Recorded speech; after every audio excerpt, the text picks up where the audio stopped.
नमस्कार दोस्तों, स्वागत है आपका फिर से हमारी एक न्यू वीडियो में। आज हम बात करेंगे साईं बाबा पर अलग तरह के आरोप लगाने वाले धीरेंद्र कृष्ण शास्त्री के बारे में, जिन्होंने आज साईं बाबा के साथ साथ आज उन्होंने श्री कृष्ण को भी कटघरे में खड़ा कर दिया। उन्होंने श्री कृष्ण पर भी एक ऐसी टिप्पणी कर दी जो कि चंद दिन हुए हैं कि उड़ीसा के बालासेर में जो ट्रेन दुर्घटना हुई है, रेल हादसा जिसमें लगभग 300 से 350 के बीच में लोगों के मरने की खबर है, वो लोग मर चुके हैं और हज़ारों की तादाद में लोग घायल हैं। इतना बड़ा एक भीषण हादसा हुआ है जिस पर धीरेंद्र कृष्ण शास्त्री ने बड़ा ही शर्मनाक और बेतुका बेहुदा बयान दिया है। इतना वाहियात बयान है कि आप भी सुनकर अपना माथा पीट लेंगे। उन्होंने अपने दिव्य दरबार में कहा है कि इस हादसे का मुझे 2 दिन पहले ही पता चल गया था। मुझे पहले ही पता था कि ये ट्रेनें टकराने वाली हैं, इतने लोग इसमें मरने वाले हैं और ये हादसा होने वाला है। तो धीरेंद्र कृष्ण शास्त्री, यदि आपको दिव्य शक्ति से ये मालूम हो गया था कि हादसा होने वाला है, तब आपने इस हादसे को रोकने के लिए क्या किया? साथ ही साथ गया तो उन्होंने अपने इस घटना को महाभारत के युद्ध से जोड़ दिया और श्री कृष्ण से भी जोड़ दिया। उन्होंने कहा कि कृष्ण जानते थे कि महाभारत का युद्ध होने वाला है, लेकिन वो भी महाभारत के युद्ध को रोक नहीं पाए। उसी तरह से मुझे तो पहले ही पता था कि ये रेल दुर्घटना होनी है और 2 दिन पहले ही मुझे पूरे संकेत मिल गए थे इस दुर्घटना के, इस एक्सीडेंट के।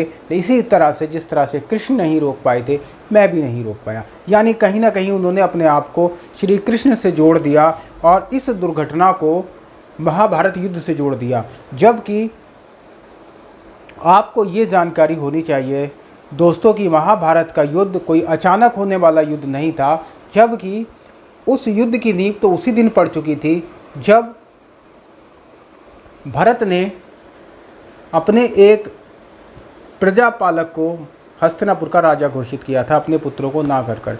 उसी दिन महाभारत की युद्ध की नींव पड़ चुकी थी। वो धीरे धीरे आकर कौरव और पांडवों के बंटवारे के बीच में वो प्रारंभ हुआ था। तो ये एक दुर्घटना अचानक हुई है, आपने इसको महाभारत से कैसे जोड़ दिया? अब महाभारत एक वर्चस्व की लड़ाई थी, उसमें एक तरफ धर्म था तो एक तरफ अधर्म था। वो धर्म और अधर्म की लड़ाई थी। तो इस रेल हादसे को धीरेंद्र शास्त्री महाभारत से जोड़ देते हैं, तो आप वहाँ मरने वाले लोगों को किस कटघरे में खड़ा करेंगे? कि आप उनको अधर्मी कहेंगे या धर्म के पक्ष वाले कहेंगे? दूसरी बात, उसमें जो लोग मारे गए वो कहीं ना कहीं धीरेंद्र शास्त्री के उसमें कुछ भक्त भी होंगे, जो आपके भक्त होंगे, आपके दिव्य दरबारों में जाते होंगे। आपने उन्हें बचाने के लिए क्या किया? क्या आपका ये दायित्व नहीं बनता था कि जब आपको घटना की जानकारी पहले ही थी तब आप अपने भक्तों की कुछ रक्षा करते? भले ही जो होना है वो तय है, सही है आपकी बात कि श्री कृष्ण महाभारत को नहीं रोक पाए थे, लेकिन आप जाकर महाभारत को पढ़ें। शायद आपने महाभारत ठीक से नहीं पढ़ी है कि श्री कृष्ण ने उस युद्ध को रोकने के लिए वो हर प्रयास किया था जो ज़रूरी था। यहाँ तक कि श्री कृष्ण स्वयं पांडवों की इच्छा के विरुद्ध अपनी मर्जी से शांति दूत बनकर भी दुर्योधन के पास गए थे, महाराज धृतराष्ट्र के पास गए थे शांति दूत बनकर कि किसी तरह से युद्ध रुक जाए। उन्होंने अनेक ऐसे प्रयत्न किए थे उस युद्ध को रोकने के, लेकिन क्या आपने ऐसी कोई एक भी प्रयत्न किया? यदि आपको सूचना थी तो कम से कम आप अपने मोदी जी को बता देते, प्रधानमंत्री जी को बताते, रेल मंत्रालय को बताते। बहुत सारे रेल मंत्रालय के भी आपके भक्त होंगे और मोदी जी, अमित शाह, ये तो सब आपके परम भक्त हैं। तो आपने अपने इन भक्तों को या रेल मंत्री को एक बार भी क्या फ़ोन कर किसी तरह से क्या आपने उनको जानकारी दी कि हाँ ये रेल हादसा होने वाला है? और अब आप अपने आप को श्री कृष्ण से जोड़ते हैं। बड़ी कभी आप हिंदू राष्ट्र की बात करते हैं, कभी आप मुस्लिम विरोधी नारे देते हैं, कभी आप कहते हैं कि वो कौन कौन हैं जिन लोगों ने आज तक सलमान खान के बिग बॉस में नहीं गए, मैं उनसे जुड़ना चाहता हूं। कभी आप कहते हैं वो कौन लोग हैं जिन्होंने आज तक पठान नहीं देखी, मैं उन लोगों से जुड़ना चाहता हूं। आप एक संत की श्रेणी में कैसे आ सकते हैं? संत हर धर्म से ऊपर होता है। तो आपको समझना चाहिए कि इस इतनी बड़ी दुर्घटना में जो लोग मारे गए हैं उनके दिलों पर क्या बीतेगी, या उनमें से कोई अगर आपका एक भक्त भी होगा जो मारा गया होगा तो वो भक्तों के दिल पर क्या गुजरेगी कि हमारे गुरुदेव को पता था कि हमारे परिवार के लोग मरने वाले हैं, लेकिन फिर भी गुरुदेव ने कोई किसी तरह का प्रयत्न नहीं किया इस दुर्घटना को रोकने का। हम मानते हैं कि आप दुर्घटना रोक नहीं सकते थे, लेकिन क्या आपने एक प्रयत्न किया? सवाल आपसे ये है कि आपने ऐसा कौन सा प्रयत्न किया था? किसी को फ़ोन किया था? किसी को कोई जानकारी दी थी? क्या आपने किसी को आगाह किया था? रही बात आप साईं बाबा के बारे में बोलते हैं, तो साईं बाबा के पास कोई भी व्यक्ति शिरडी से तब तक बाहर नहीं जाता था जब तक कि साईं बाबा उनको अनुमति नहीं देते थे।